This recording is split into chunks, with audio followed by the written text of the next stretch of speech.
granulado, secado y nuevamente molienda y nuevamente mezclado, que se utilizan para transformar los materiales, en el ejemplo dijimos azúcar, amoxicilina, colorante, conservante, que sirven como materias primas en elaboración de formas farmacéuticas sólidas o líquidas.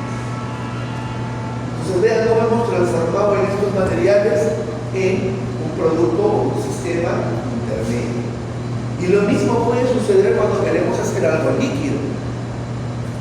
El producto se puede disolver, el material se puede disolver o no se puede disolver. O se puede disolver parcialmente en un vehículo. Entonces, por ejemplo, yo tengo el soluto, tengo el solvente, si se disuelve, al incorporarlo, se forma una solución. Se forma una solución, ¿y cuál ha sido la operación unitaria que he utilizado? La disolución. Por ejemplo, no se disuelve, se me va al fondo del vehículo. Oye, así como está, no me asegura que el principio activo se distribuya bien y no me va a asegurar que una vez ingerido, por más que yo lo agite, tome la dosis correcta del principio activo. Entonces lo que tengo que buscar es hacer que ese principio activo se suspenda o se disperse en todo el vehículo que estoy usando de una manera homogénea. Entonces, de repente lo que tendré que hacer es que ese polvo lo lleve a un estado de tamaño de partícula muy fino, de tal manera que pese menos, porque lo estoy rompiendo, lo estoy partiendo, y con eso, pesando menos, yo ayude que por naturaleza propia se vaya suspendiendo en todo el cuerpo. Y si a pesar de ello no es completa la dispersión, puedo utilizar de repente algo que especie ese vehículo para hacer que la decantación sea más lenta. Entonces son esas operaciones de molienda, de disolución, de agregar un producto también sino que me permita suspender, hacen que yo transforme estos materiales de materias primas en sistemas que me permitan a comenzar del origen a formas farmacéuticas a través de métodos conocidos como operaciones unitarias. Y si se dan cuenta, si yo comienzo a ordenar esas operaciones unitarias que he utilizado por etapas, pues estoy dando a nacer lo que se llama con el nombre de métodos de fabricación o métodos de operación. Muy bien, entonces, dicho esto, ¿qué cosa es una molienda? A ver, leyendo. ¿Qué es la molienda? Dicho esto, ¿qué es la molienda?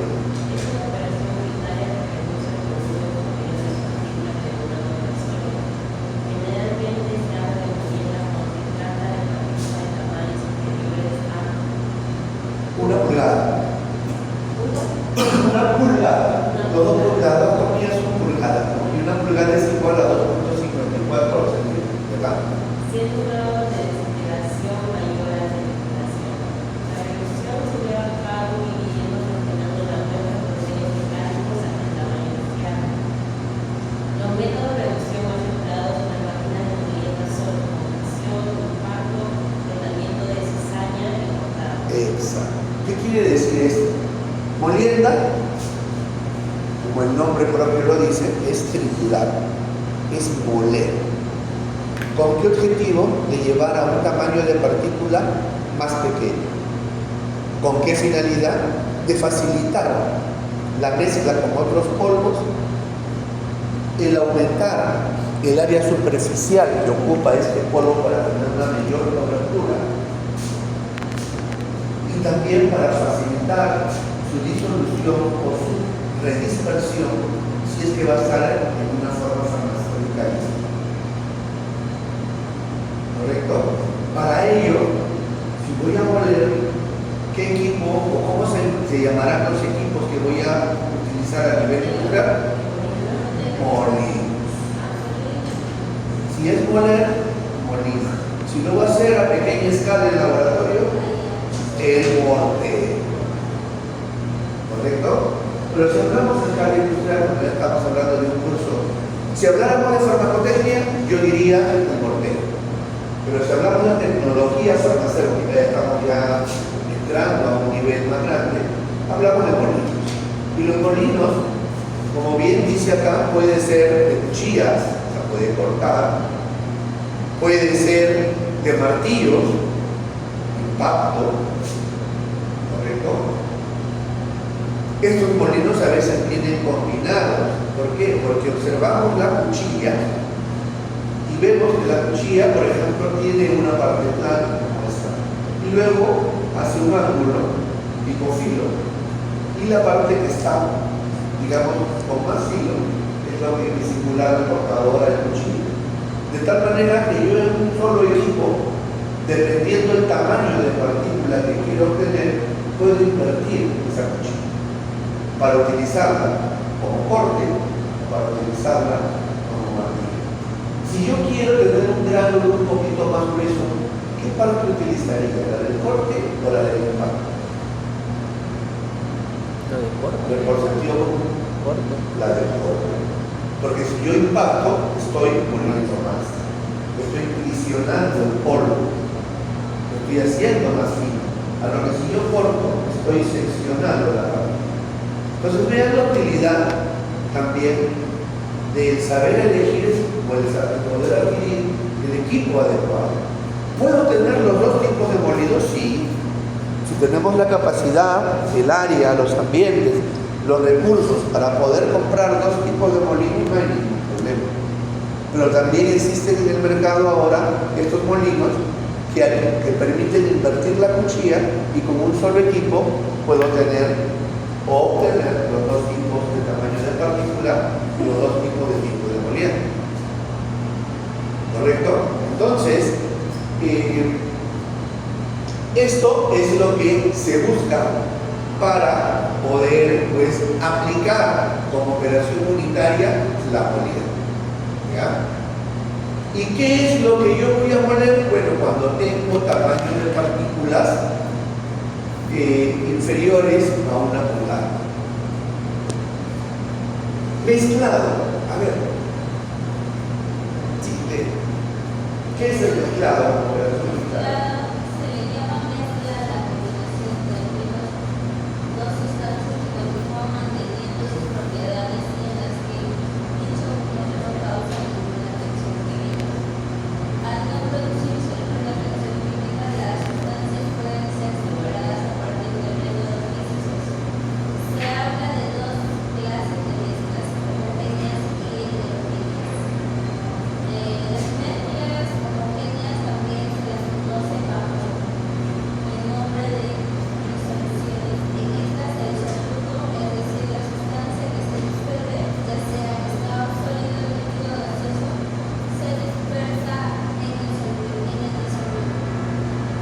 Las mezclas heterogéneas, también conocidas bajo el nombre de suspensiones, se caracterizan por poseer moléculas de gran tamaño, de tal forma que algunas pueden percibirse por el ojo humano.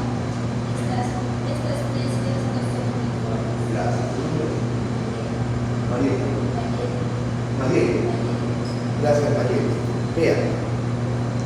Si nosotros nos detenemos a ver lo que dice la definición de la lámina, aparentemente estamos hablando de mezcla solamente cuando hablamos de un soluto en un disolvente, por la definición que está mostrando. Pero solamente puedo mezclar un sólido con un líquido. No. Puedo mezclar también sólido con sólidos, líquidos con líquidos, incluso hasta con gases, líquidos con gases o sólidos con gases. ¿No? Entonces, ¿qué es una mezcla? Una mezcla es una combinación de al menos dos sustancias. Claro, para yo mezclar algo, tiene que haber como mínimo dos. No puedo mezclar una sola cosa. ¿Sí? Pero la característica principal al momento de unir estos dos productos es que no cambian sus propiedades físico-químicas. O sea, no se produce una reacción. Simplemente la combinamos. ¿Correcto? Entonces, este tipo de operación unitaria se puede usar también cuando fabricamos sólidos. mezcla de polvos, donde no se produce una reacción química, sino simplemente una combinación.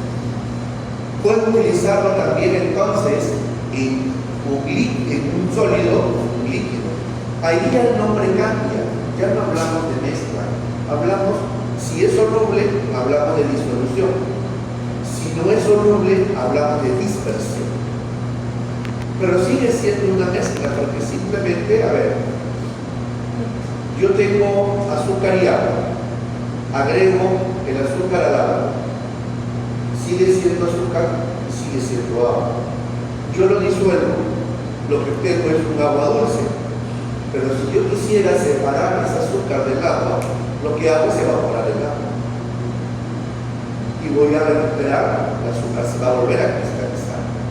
Entonces, ¿qué ha sucedido? No ha habido una reacción química, simplemente ha habido un cambio de estado por el aprovechamiento, en este caso, de una característica físico-química del azúcar, que es la solubilidad en agua. Lo mismo sucede, por ejemplo, cuando yo suspendo partículas en un propelente. ¿Esto donde se usa mucho? En los inhaladores. Los inhaladores, si ustedes lo sacan como forma farmacéutica que hacen el tubito y lo agitan, porque está líquido, no es gas.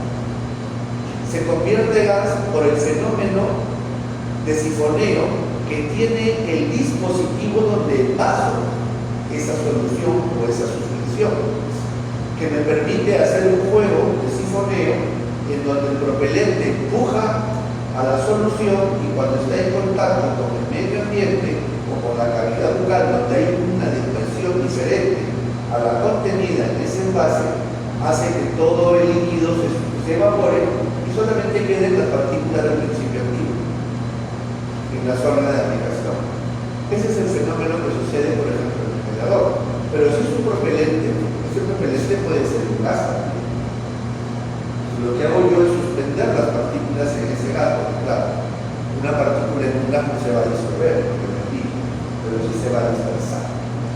Entonces, yo puedo mezclar diferentes estados de la materia.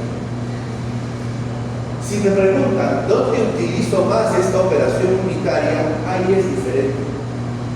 Yo la puedo utilizar más en la industria farmacéutica en la fabricación de sólidos. Mezclo diferentes polvos. Y desde el punto de vista de disolución de la industria farmacéutica, lo utilizo más cuando preparo soluciones, cuando preparo suspensión, cuando preparo formas farmacéuticas líquidas. Las formas farmacéuticas líquidas pueden ser de dos tipos. Aquellas que yo veo que el principio activo y los demás componentes se disuelven completamente en el vehículo que estoy usando o en la combinación de vehículos que estoy usando, y en aquellos fármacos o productos que no se disuelven completamente. Pero en ambos casos, si estamos hablando de varios polvos y un solvente, pues estamos hablando de un conjunto de elementos y sustancias. Y cuando hablamos de conjunto de elementos y sustancias, o sea, donde hay más de uno, más de dos, ya estamos hablando de sistemas. Entonces,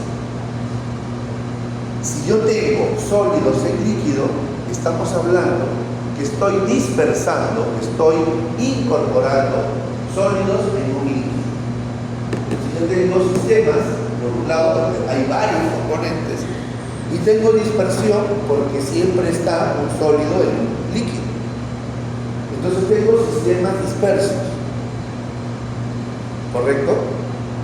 Estos sistemas dispersos pueden ser que me simulen a simple vista como que están en una sola fase. Por ejemplo, los jarabes, en donde se ve transparente. Por ejemplo, los elixires, donde se ve transparente. Pero también puede darse el caso que sean opacos, que sean lechosos y que no se vea un solo estado, sino que se ve en dos, como las suspensiones. Entonces, lo que me dice la clasificación es, en aquellos que parezca o que me vendan la idea de que es una sola fase, yo tengo sistemas dispersos homogéneos. Y en aquellos en donde es evidente que hay más de una fase, pues son sistemas dispersos heterogéneos. ¿Ya?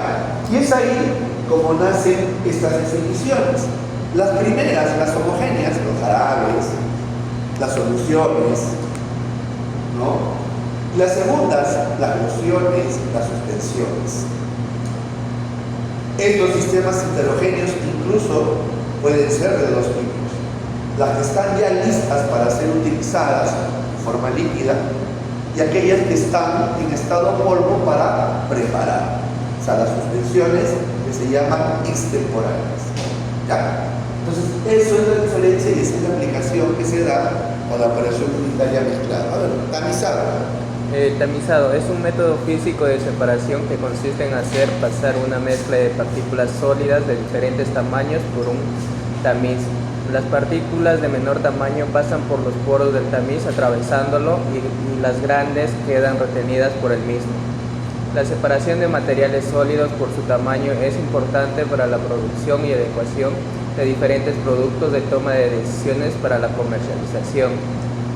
Además de lo anterior, se utiliza para determinar la eficiencia y el control de los procesos de molienda de diversos productos o materias primas.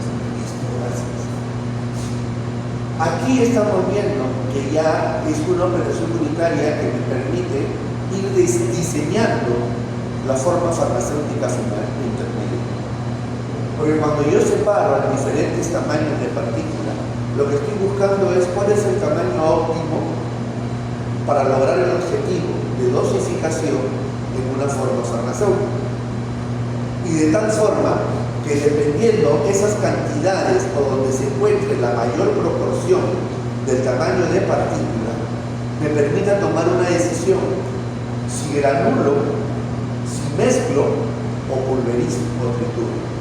¿Para qué? Para luego buscar uniformizar el tamaño de partícula que me permita asegurar una correcta dosificación del principio activo en esta forma farmacéutica. Entonces, los métodos como operaciones unitarias que yo utilizo en la fabricación de medicamentos, o sea, no solamente pueden estar orientados a la parte productiva, sino también a la parte de diseño, de desarrollo y, por qué no decirlo, también a la parte de control de calidad o del control del proceso. Ahí está la mayor aplicabilidad, por ejemplo, de esta operación unitaria de tamizaje. Ahora, también es importante conocer la proporción en que se encuentra un granulado de polvo grueso, de polvo intermedio, de polvo maduro. ¿Por qué? Porque esto me ayuda y me facilita, por ejemplo, la dosificación en el envase que lo voy a presentar. Porque los polvos tienen una capacidad que es muy importante de conocer y de determinar, como es la capacidad reológica o de fluidez que debe tener un granulado. Recuerden que cuando yo un granulado lo comienzo a comprimir, otra operación unitaria, compresión, que es el fundamento de la obtención de tabletas, para que yo asegure la distribución uniforme, controlando el peso de cada tableta, el peso unitario, en la fabricación, pues el granulado debe de fluir de manera constante y de manera homogénea.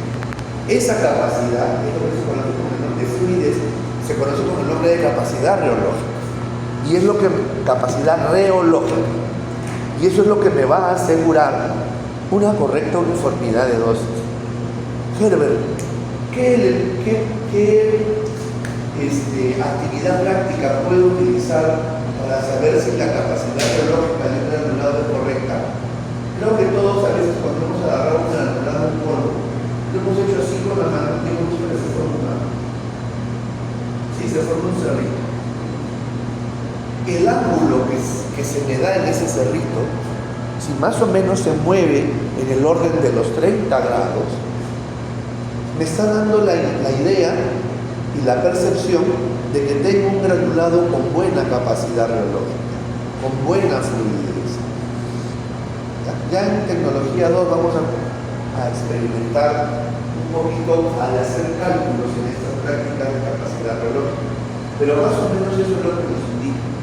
Entonces vean, y eso que funciona que está, esa capacidad reológica, esa uniformidad, eso que no me salga un ángulo menor a 30 o demasiado mayor a 30, ¿de qué depende? Depende de la distribución del tamaño de partículas que tengo contenido en un polvo. Hay una curva, digamos. Y eso lo puedo determinar canalizando ese polvo. Entonces, así como puedo usar esa operación unitaria para fines de control o de diseño, de formulación, pues también una vez obtenida esos datos, los puedo utilizar como método de fabricación para poder obtener siempre esa característica biológica de la molécula. ¿Ya? Esas son las importancias y las aplicaciones de esta operación unitaria. La filtración, a ver, aquí lo tenemos.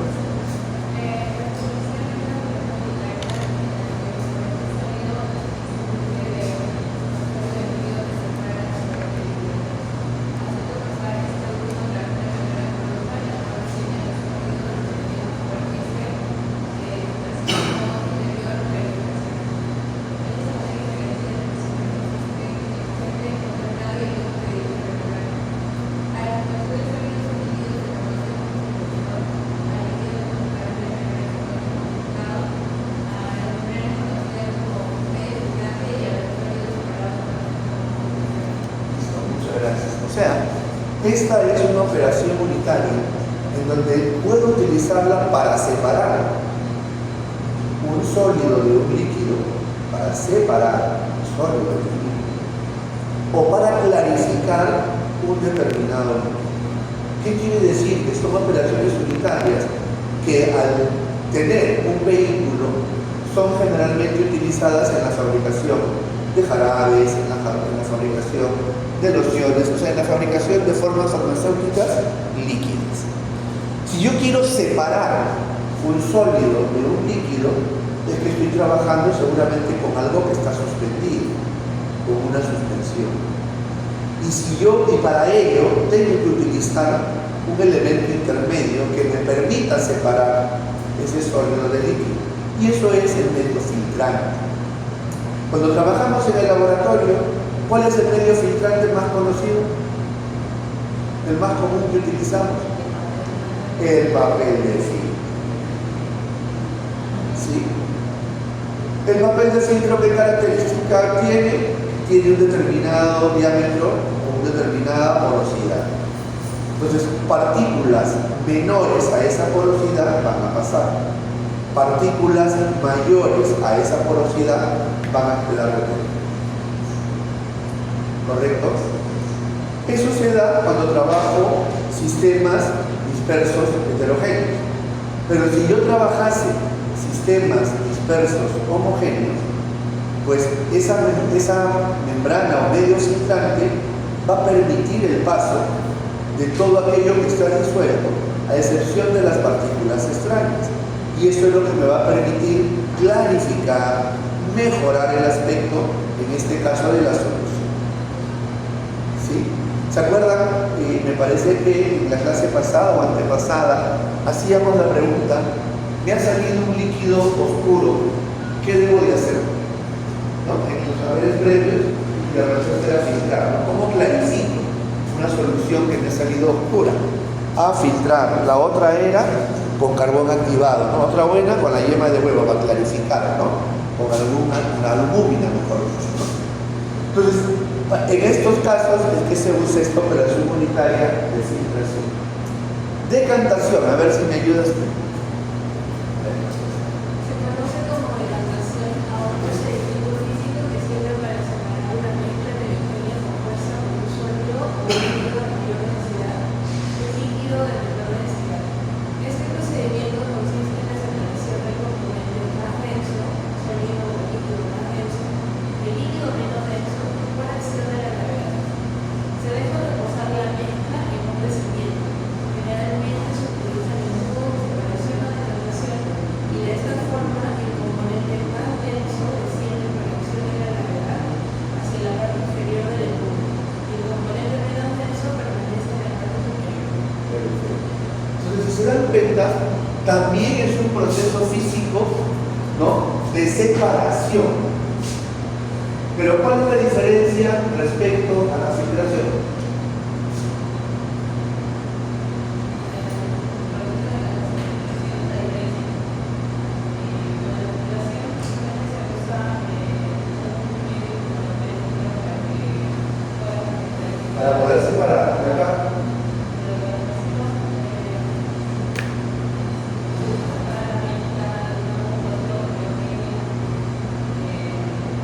Tanto en la filtración como en la decantación, según la definición, estoy separando un sólido de un líquido o un líquido de un líquido. Correcto, en la filtración utilizo un medio filtrante. ¿Y acá qué utilizo?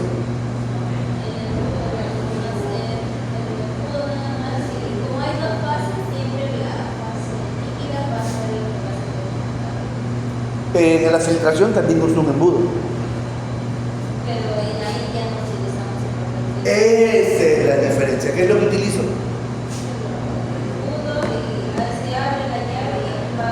La La densidad. gravedad. La gravedad. O sea, la diferencia entre la filtración y la decantación es que en la filtración uso un medio filtrante para hacer la separación del sólido en un líquido o del líquido en líquido, dependiendo de la densidad o el tamaño del polvo.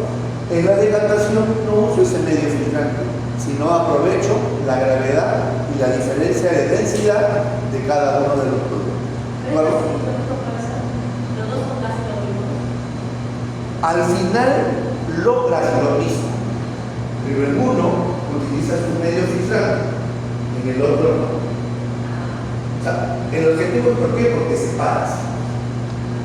Pero en uno uso un medio filtrante y aquí simplemente lo que hago es aprovechar la gravedad y la densidad de cada uno de los productos. ¿De acuerdo?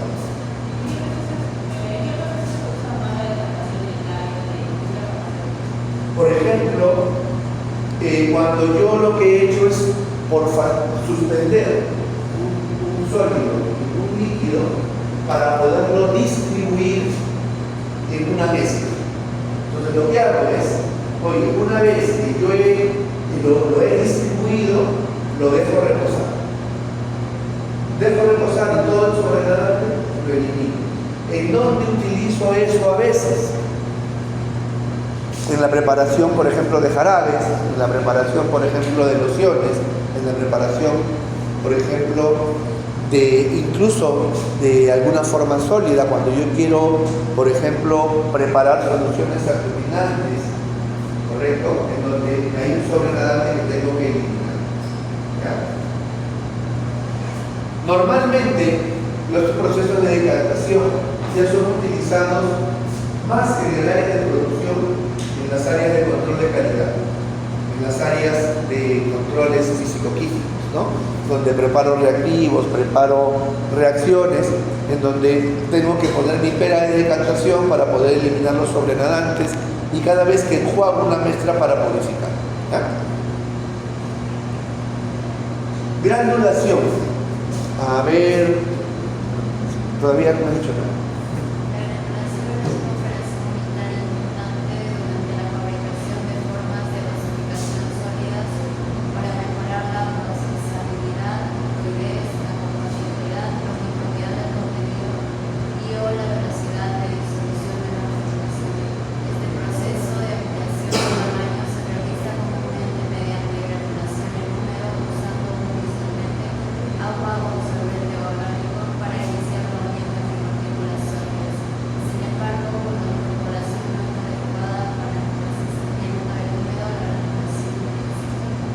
Muy bien. Entonces, de esta definición, de ese texto, ¿en qué consiste o para qué utilizo el proceso de granulación? A ver, ¿quién me dice por qué es importante y para qué debo de utilizar un proceso de granulación? Ya sabemos que es una operación unitaria. Por el propio nombre y lo que hemos venido conversando en estos 3 días, ya sabemos que estamos hablando de formas farmacéuticas sólidas. ¿Sí? Entonces, la pregunta es, ¿para qué granula?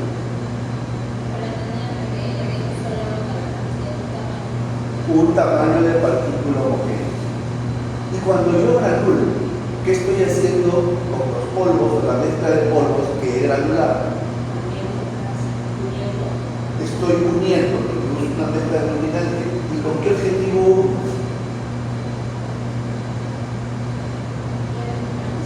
Para que no haya mucha dispersión. Exacto, que no haya mucha dispersión. ¿Y cómo logro y cómo hago que no haya mucha dispersión? Claro, ya sé, granulando, pero entonces, ¿qué estoy haciendo? estoy aumentando el tamaño de partícula. Porque así como existe la trituración, la molienda, donde yo reduzco el tamaño de partícula, también hay el proceso inverso, que cuando es necesario, lo que ustedes han dicho, asegurar la dispersión, homogeneizar el tamaño de partícula, asegurar la distribución del principio activo, porque justamente la mezcla de polvos es tan no uniforme, para poder uniformizarla, lo que hago yo es las adhiero, las mezclo, las uno, aumento el tamaño de partícula y luego las muevo. De tal manera que obtengo partículas más uniformes. ¿Correcto?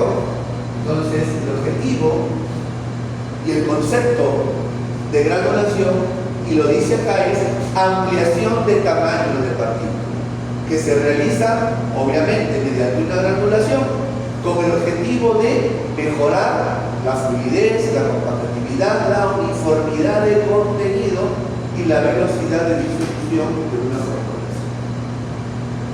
La granulación puede ser húmeda o puede ser seca.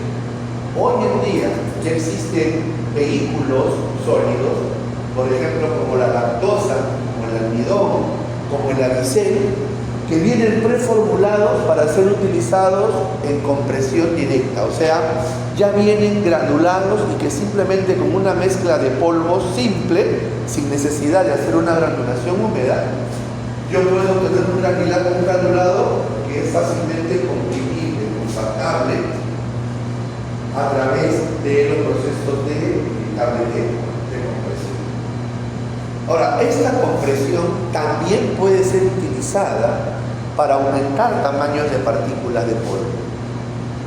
A veces tengo los polvos tan finos, no quiero granular y digo, vamos a hacer una precompactación. ¿Y qué hago? Hago una mezcla de polvos, no necesariamente homogénea, y comienzo a comprimirlo, tampoco sin un peso definido. Puede ser un peso variado, lo que me permita comprimir para darle forma a ese polvo y luego lo muelo y ahí recién comienzo a mezclar. A veces también eso es necesario hacer como pasos previos a la fabricación de formas farmacéuticas sólidas cuando el polvo que voy a trabajar es demasiado fino. Entonces lo que hago es precomprimir. Lo puedo precomprimir solo o lo puedo precomprimir como mezcla. ¿Ya? O sea, también la precompresión es una forma de aumentar el tamaño de partícula sin llegar a ser una granulación. ¿Cuál es mejor, compresión o granulación? Dependiendo del producto que vas a hacer.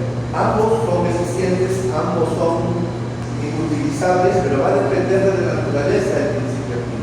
No te podría decir que uno sea mejor que otro, porque también, aparte de las características propias del principio activo, va a depender de las facilidades que tengamos en el laboratorio.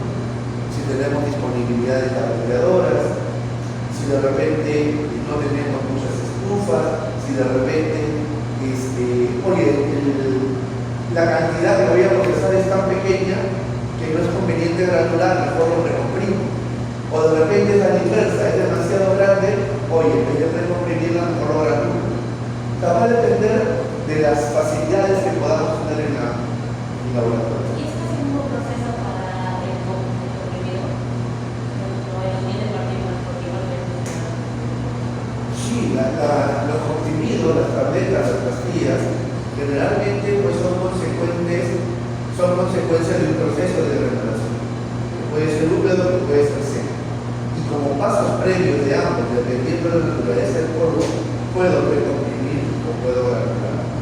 ¿No? O sea, no confundamos a veces las operaciones unitarias por los procesos de fabricación con las formas farmacéuticas definidas.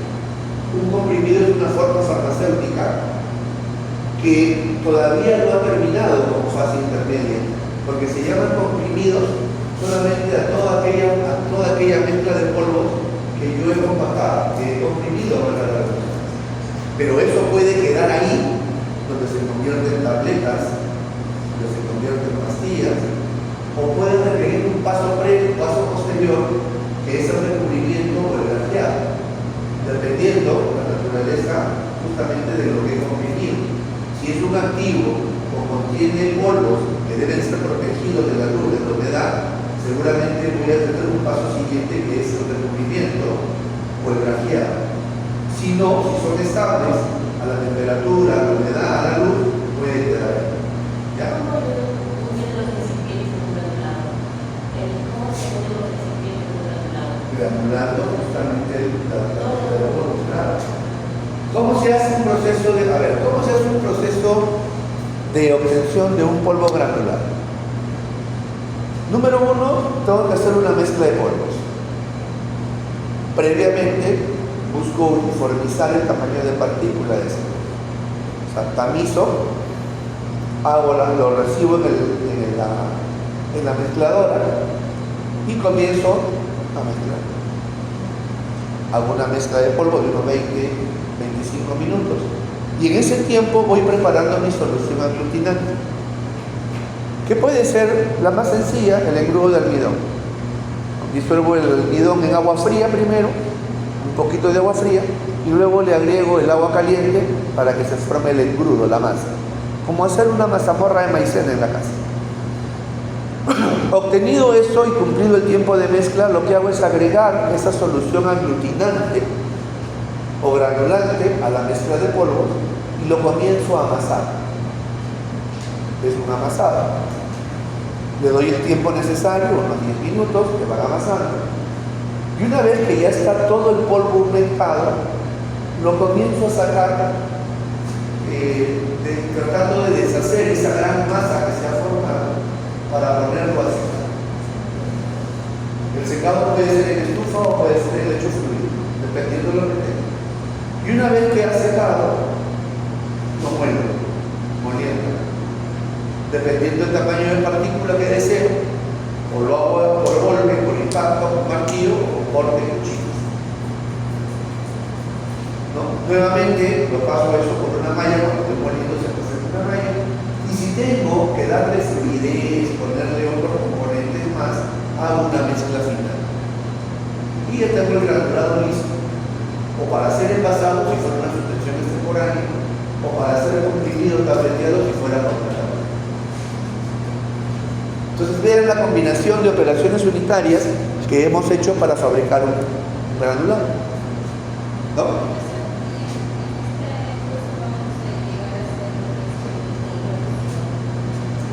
En este curso, el Tecno 1, creo que sí, creo que después del examen parcial comienzan a trabajar forma formación. En Tecno 2 sí les aseguro que la van a hacer, que lo digo yo. ¿Ya? Muy bien. Entonces, el secado, ¿qué cosa es? Es eliminar el líquido de una mezcla de polvos o de un sólido. El secado es una operación de transferencia de masa de contacto donde la humedad contenida en el sólido se transfiere por evaporación a una fase gaseosa. En base a la diferencia de presión de vapor, el sólido húmedo y la presión parcial de vapor, el corriente de la gaseosa. Lo que es secar es eliminar el agua. ¿Sí? Así de simple. ¿Que puede ser por acción del calor? Sí. Puede ser por acción. Y siempre es por acción del calor, porque tengo que evaporar. ¿Ya? ¿Dónde seco? En estufas, ¿no? En secadoras de lecho fluido, ¿correcto? Hay también un proceso que se hace a bajas temperaturas en donde yo seco una solución, que es la liofilización. La diferencia es que aquí yo no uso temperaturas altas, sino uso congelación, temperaturas de congelación. Y ya vimos en la clase anterior que cuando hablamos de transferencia de calor, como estamos hablando de energía, de transferencia de energía, pues el calor también puede ser medido cuando yo quito calor, ¿cierto? O sea, cuando enfrío, cuando congelo. Entonces el calor lo puedo dar o lo puedo quitar, ¿sí? Y es justamente la siguiente operación unitaria. Liofilizado, proceso que tiene como objetivo separar el agua u otro solvente de una disolución, pero mediante congelación y posterior sublimación del hielo a presión reducida. Es un proceso más suave para secar productos y es el mejor método para secar compuestos orgánicos o inorgánicos sin alterar su composición cuantitativa.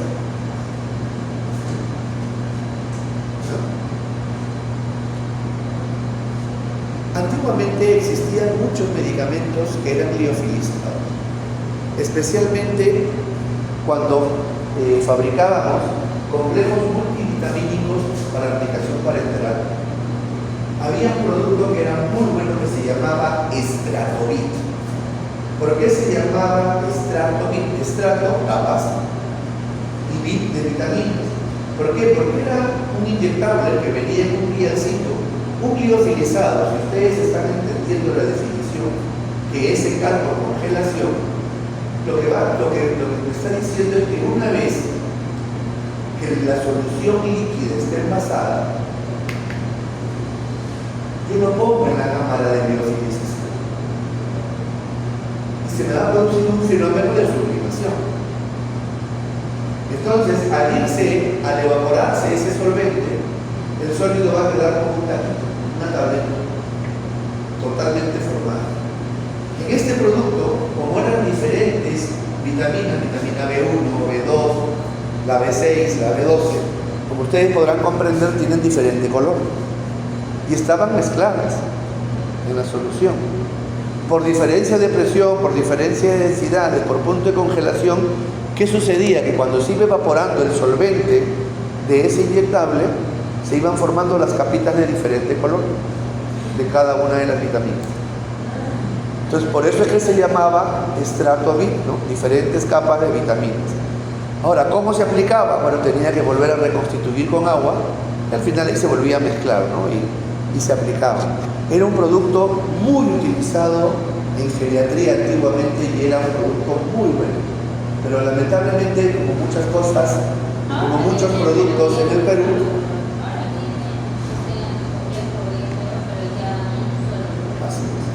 ¿no? Por esas cosas de la regulación peruana se fueron pues continuando una serie de productos. Yo creo que ahora hasta el sulfadecina venden en la farmacia ya, y antes se vendía el sulfa para tapar las heridas, ¿no? Mercurio, ¿no? Tu sulfa, ¿no? Era la clásica manera de curar las heridas. Pero creo que hay ni mercurio cromo ahí por ahí, no sé. Pero bueno, aún es una operación unitaria que puede ser utilizada, dependiendo de los productos y la naturaleza de productos que voy a tratar. Muy bien, eso en cuanto a las operaciones unitarias. ¿Alguna pregunta? Creo que todo eso ya lo vamos conociendo, vamos viendo cómo se aplican estos procesos que de repente en nuestros cursos generales hemos visto como operaciones o como prácticas de laboratorio, pero que tienen una aplicación también a nivel industrial. Muy bien, ¿cuáles son los combustibles utilizados en farmacia? Los mayores son pues, los hidrocarburos, sus derivados, entiéndase el petróleo, entiéndase se usaba antes la gasolina, hoy se usa el gas, pero también se usan por fuentes eléctricas y vapor de agua. Hoy en día, por un tema sanitario, fuera de buenas prácticas de la manufactura, ya no se recomienda pues, el uso de petróleo, el uso de gasolina, también por un tema de la enmienda del cambio climático, protección al medio ambiente, ya se va restringiendo el uso de algunos combustibles que pueden ser no solamente tóxicos y dañinos, sino que inseguros en la industria farmacéutica. Y lo que más la tendencia se está dando, bueno, a los productos naturales, al gas natural, por ahí al gas licuado y principalmente a las fuentes eléctricas. Por ejemplo, yo para generar vapor, la fuente que necesito es el agua, pero el medio de calor generalmente es eléctrico, ¿ya? Para armar la hoguera de generación de la unidad generadora de calor, ¿no? Porque es más limpio, es más seguro, es más controlado. Obviamente esto también va a depender del tamaño de planta y la capacidad de producción que yo tenga que fabricar. Porque si mi cantidad de producción a fabricar es muy alta, pues el consumo de energía eléctrica va a ser mayor si es que eso es mi demanda. Entonces de repente ahí sí tendré pues que, si necesito necesito generar vapor, tendré que utilizar seguramente el gas. Pero si mi planta de fabricación no es muy grande, mi capacidad de producción tampoco, pues puedo mantenerme en la corriente eléctrica. La mayor cantidad de laboratorios usan vapor de agua para sus procesos de fabricación. Por lo tanto, usan también y consumen agua. ¿Ya? Muy bien. ¿Alguna pregunta hasta aquí? ¿Todo les quedó claro? Entonces, ¿cuál es la importancia de la generación de calor en la industria farmacéutica? ¿Por qué es importante la generación de calor en la industria farmacéutica?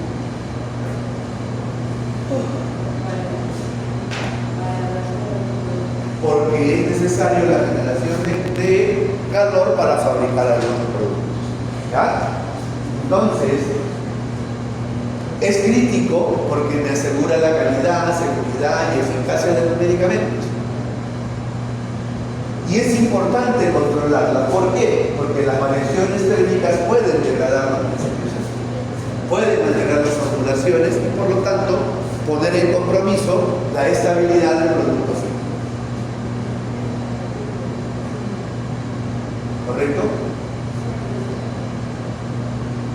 Muy bien.